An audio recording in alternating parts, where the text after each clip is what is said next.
hope he's with somebody wiser than he, who will take care of him and is still taking care of him. And if he is, I don't want to hurt you in any way. I don't want to prosecute. I just want whoever you are to bring him home.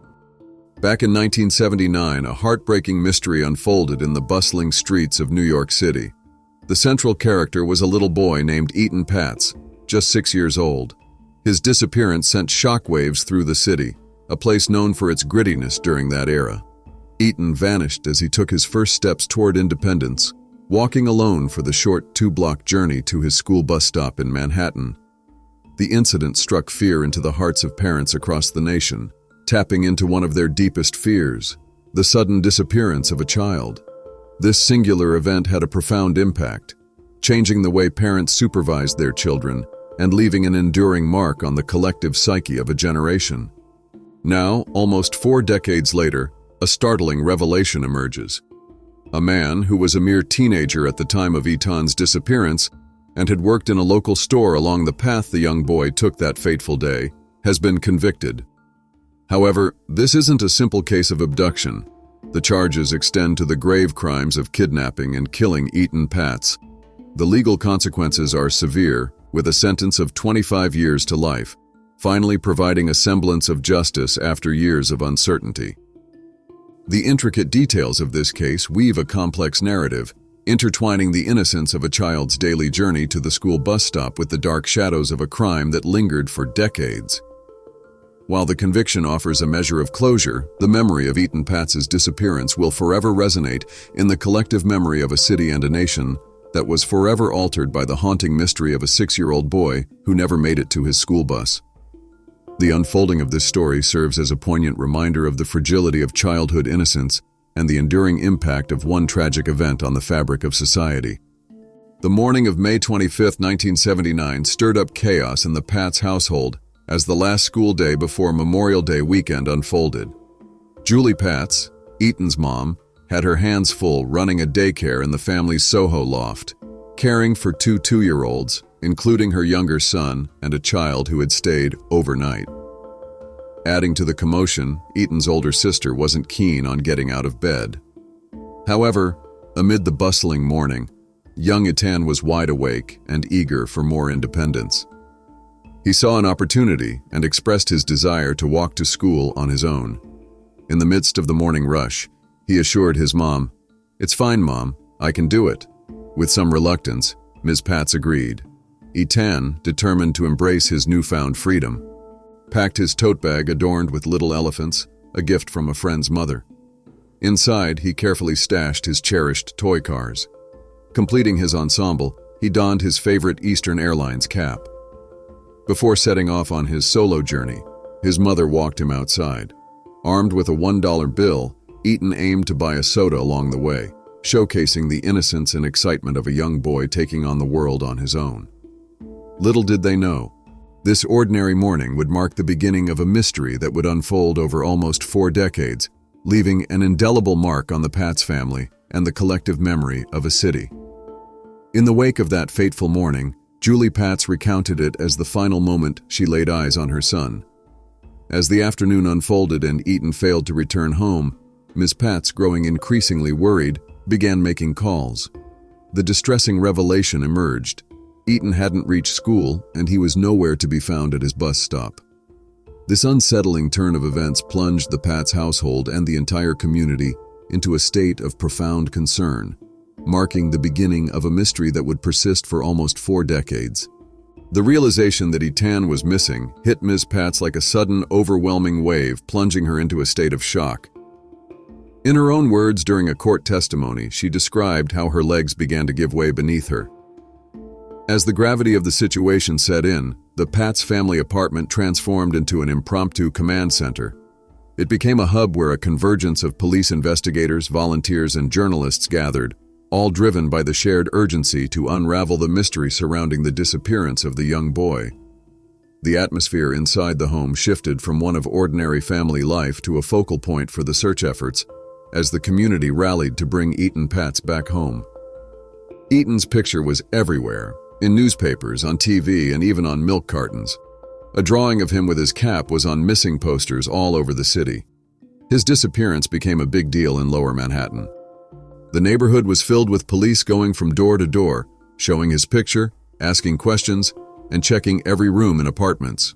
People in the community joined in the search, creating a strong sense of concern and togetherness. Etan's story touched everyone, and the city united to find the little boy who had gone missing. The impact of Etan Patz's disappearance reached far beyond his own neighborhood. The date he went missing, May 25th, became National Missing Children's Day, declared by President Ronald Reagan. His case played a significant role in the establishment of the National Center for Missing and Exploited Children in 1984. The story continues to command national attention, even as the days turn to weeks, summer to fall, and the years pass. Still nothing. After all this time, do you think your son is still alive? I believe he's alive, and I will continue to do so till we get some answers. But answers would be a long time coming. Everybody watches CSI. They think in 58 minutes you solve the crime. There was none of that. This was a story that didn't end. Lisa Cohen, a former producer at ABC and CBS, has spent 5 years uncovering new details about the Patz case. Her just-published book is called After Etan. There were no leads. There was no crime scene. They couldn't go dust for fingerprints. They didn't even know where he disappeared. At a certain point, it just becomes, there's nothing else to do.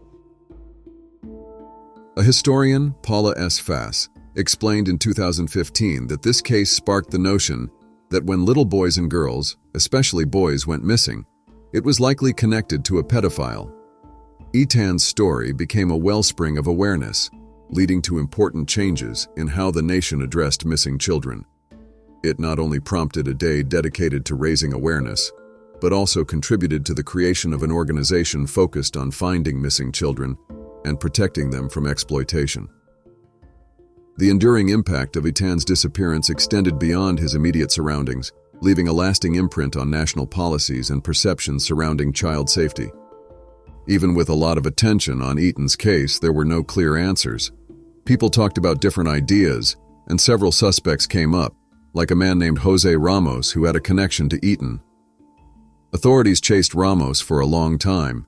He had a link to someone who used to walk Etan home from school. So did Jose Ramos. When I interviewed them, Grabois already believed Ramos was involved in Etan's disappearance. Stuart Grabois calls you a pedophile.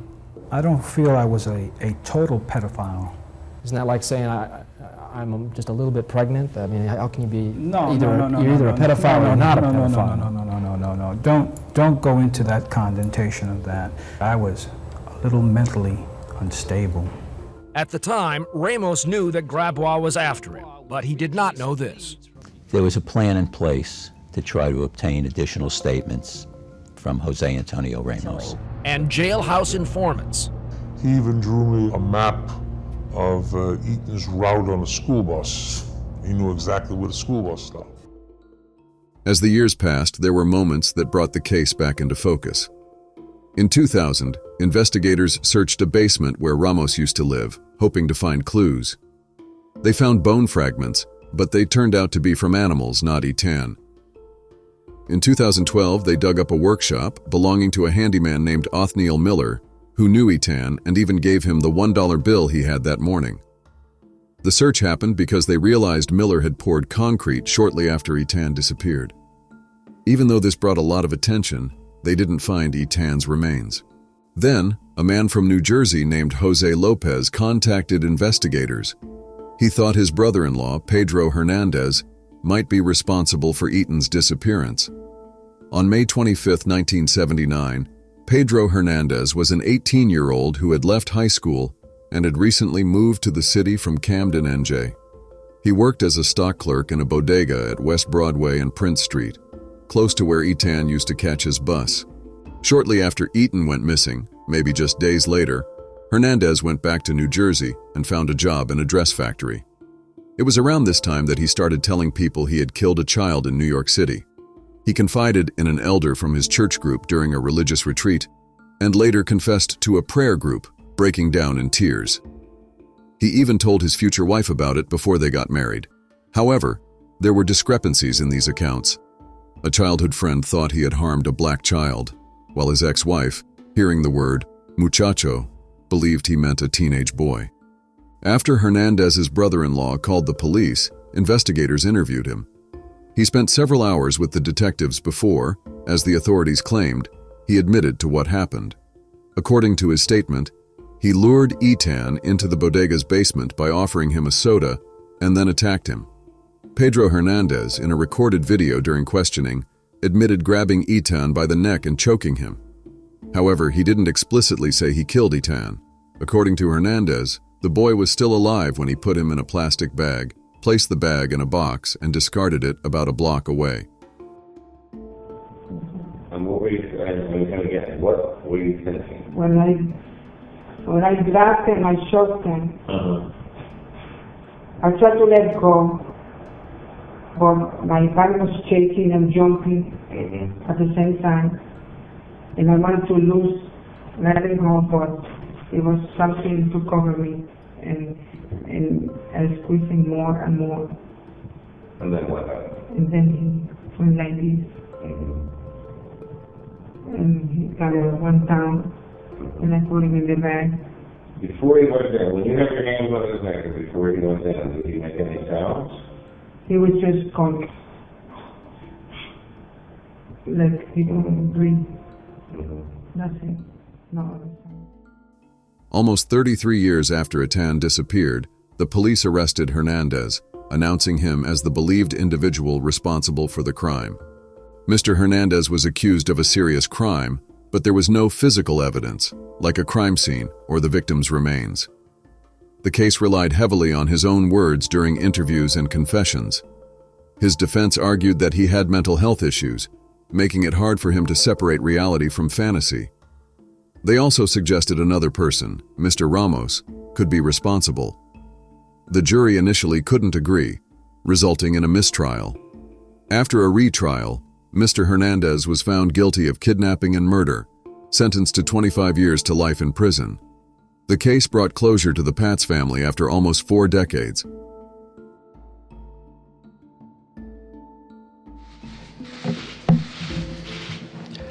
The Patz family has waited a long time, but we finally have found some measure of justice for our wonderful little boy, Etan. I'm really grateful that this jury finally came back with what I have known for a long time, that this man, Pedro Hernandez, is guilty of doing something really terrible.